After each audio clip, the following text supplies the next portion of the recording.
Bismillahirrahmanirrahim. Assalamualaikum warahmatullahi wabarakatuh.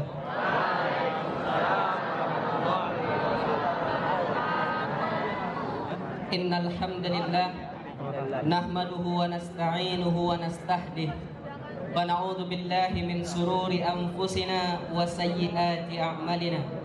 May yahdihillahu fala mudilla lahu wa may yudlil falan tajida lahu waliyyan mursyid.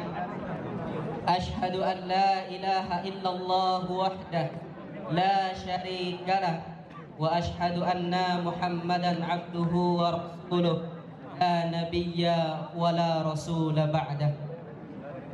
Yang terhormat dan sama-sama kita hormati Kepala Madrasah Aliyah Negeri 1 Model Lubuk Linggau, Bapak Taslim SPD MSI. Yang sama-sama kita hormati Kepala Urusan Tata Usaha Man 1 Model Lubuk Linggau, Ibu Vivi Anitawanti SEMM. Yang juga sama-sama kita hormati Bapak Ibu Wakil Kepala Madrasah, Bapak Ibu Majelis Guru, staf dan pegawai di lingkungan Madrasah Aliyah Negeri 1 Model Lubuk Linggau, serta yang menjadi harapan kami semua, harapan orang tua Ananda semua, harapan bangsa ini, dan terlebih harapan agama di masa depan adalah anak-anak kami, siswa-siswi Madrasah Aliyah Negeri 1 Model Lubuk Linggau, yang insya Allah harapan itu tidak akan mengecewakan. Pada pagi yang berbahagia ini, marilah kita sanjungkan puji dan syukur kehadirat Allah Subhanahu wa Ta'ala.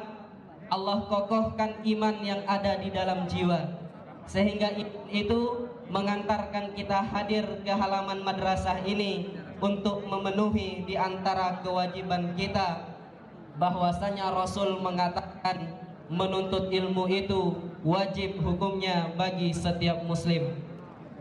Kalau bukan perkara iman, maka mustahil kita sampai di sekolah ini. Mungkin ada niat yang salah datang ke sekolah karena mengharapkan datang uang jajan hari ini.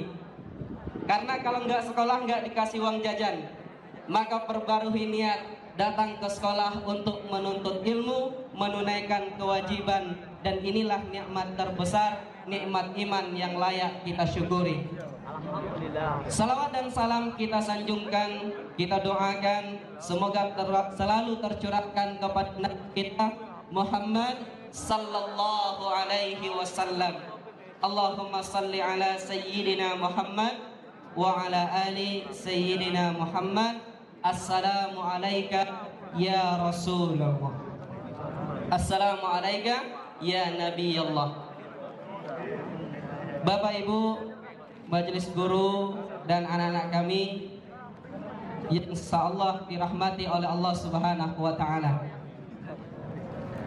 Kemarin beberapa hari yang lalu saya dihubungi oleh Ustazah Yeni untuk menyampaikan motivasi Al-Quran pada pagi hari ini.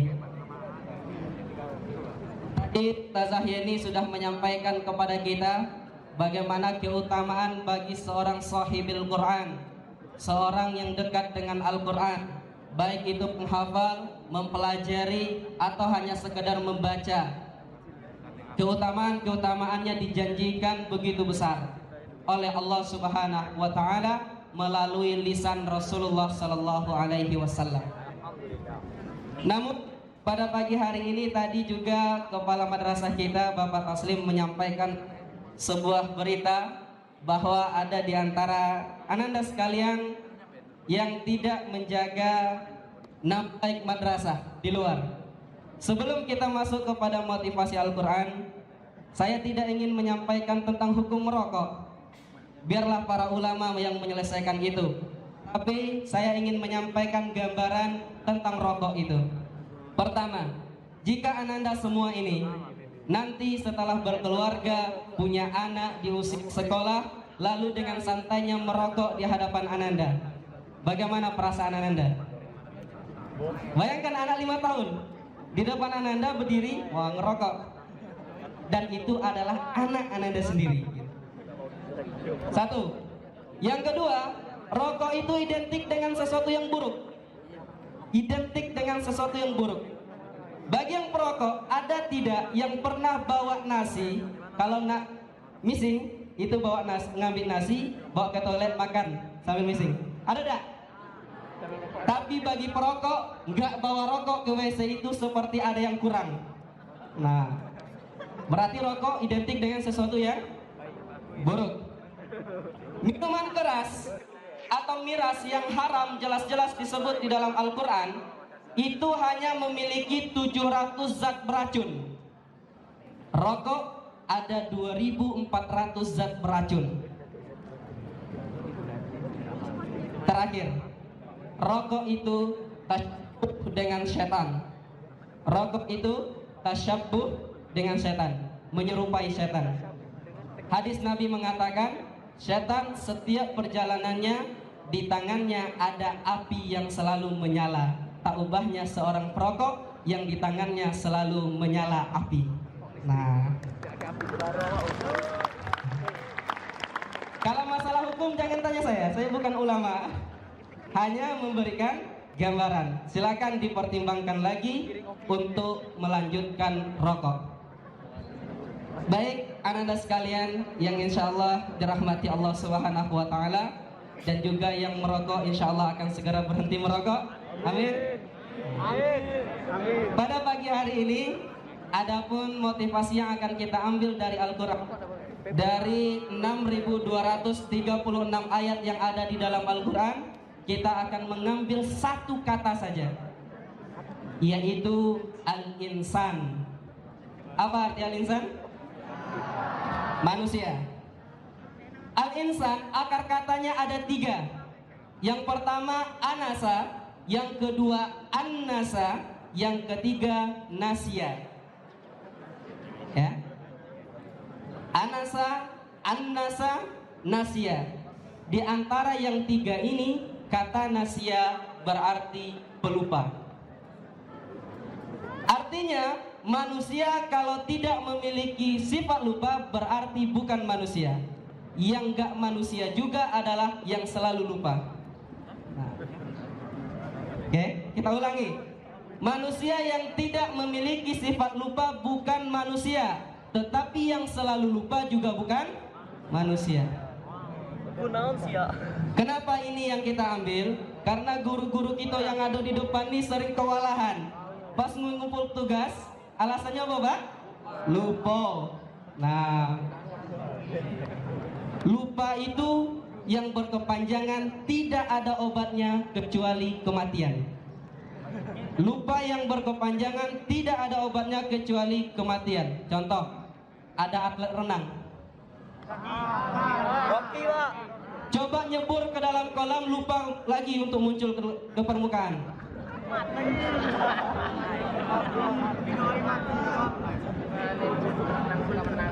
Oke, yang saya yakin kita semua mengalami, bawa kendaraan, pas turun, ya turunan itu lupa ngerem.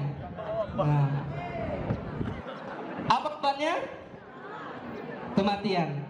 Maka jangan biasakan sifat lupa.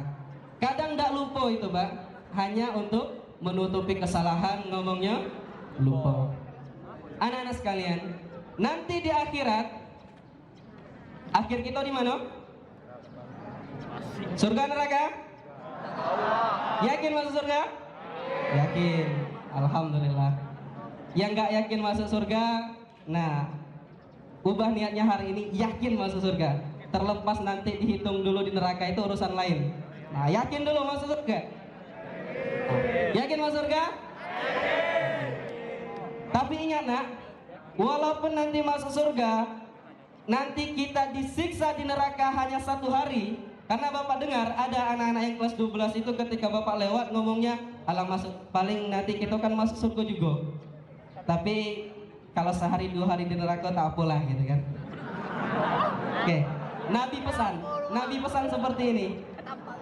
Azab yang paling ringan, ingat ya, azab yang paling ringan di neraka itu sendal atau alas kaki yang dipakai oleh penghuni neraka ketika dipakai mendidih isi kepalanya. paling ringan.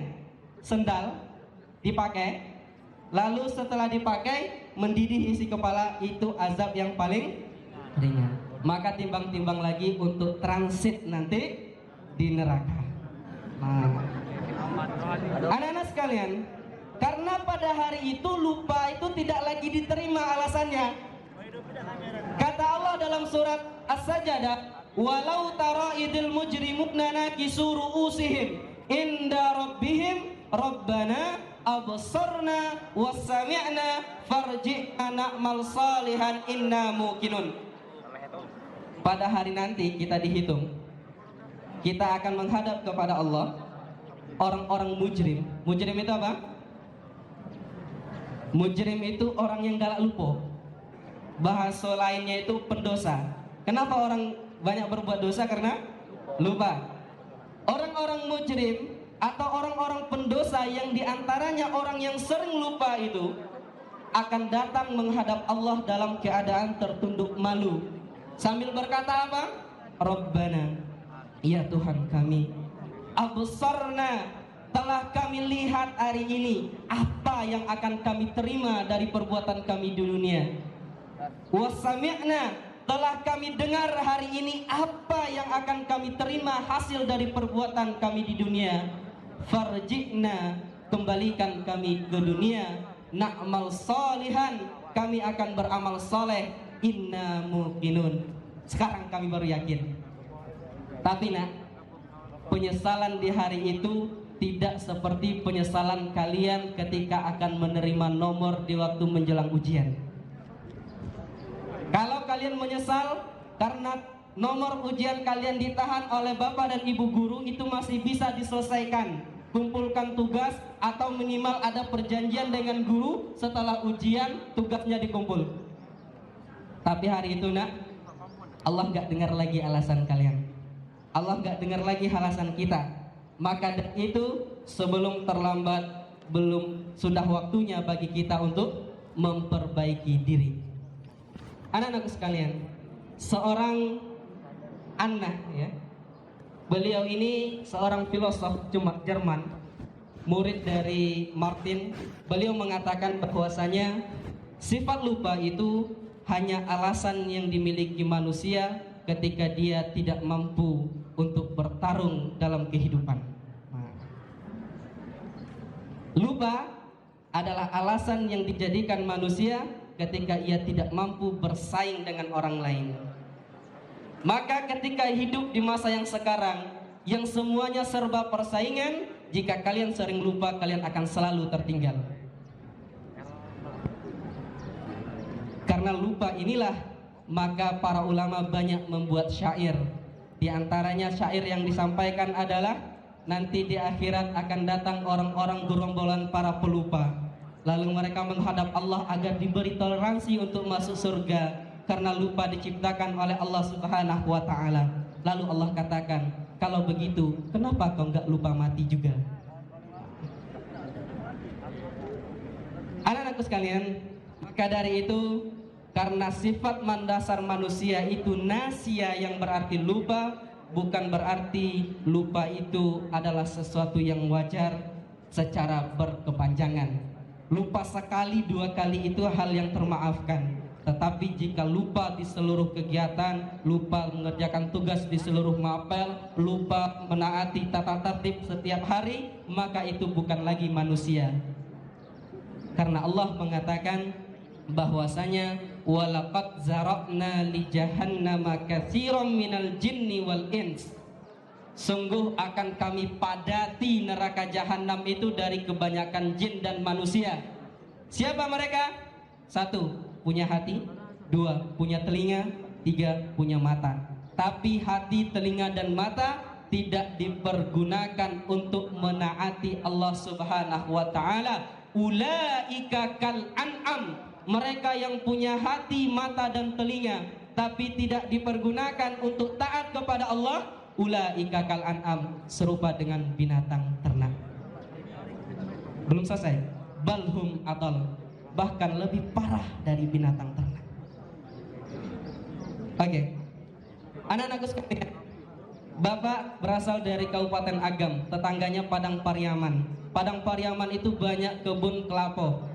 Nah, di sana mengambil kelapa itu menggunakan monyet, ya, menggunakan monyet. Itu hanya perlu diajari 3 bulan sudah tahu mana kelapa yang masak dan mana yang bengkal, mana yang masih muda. 3 tahun nak Ananda di sini, sudah hampir 1 tahun Ananda di sini, maka agar tidak serupa dengan yang dikatakan ayat Al-Quran tadi, pergunakan hati, mata dan telinga untuk menaati aturan-aturan kita. Mudah-mudahan tausiah pendek ini bermanfaat bagi kita semua, terutama tentu bagi pribadi Bapak yang menyampaikan. Kalau ada kesalahan, itu kesalahan dari Bapak. Jika kebenaran, maka mari sama-sama kita amalkan. Billahi fisabilil haq, fastabiqul khairat. Wassalamualaikum warahmatullahi wabarakatuh.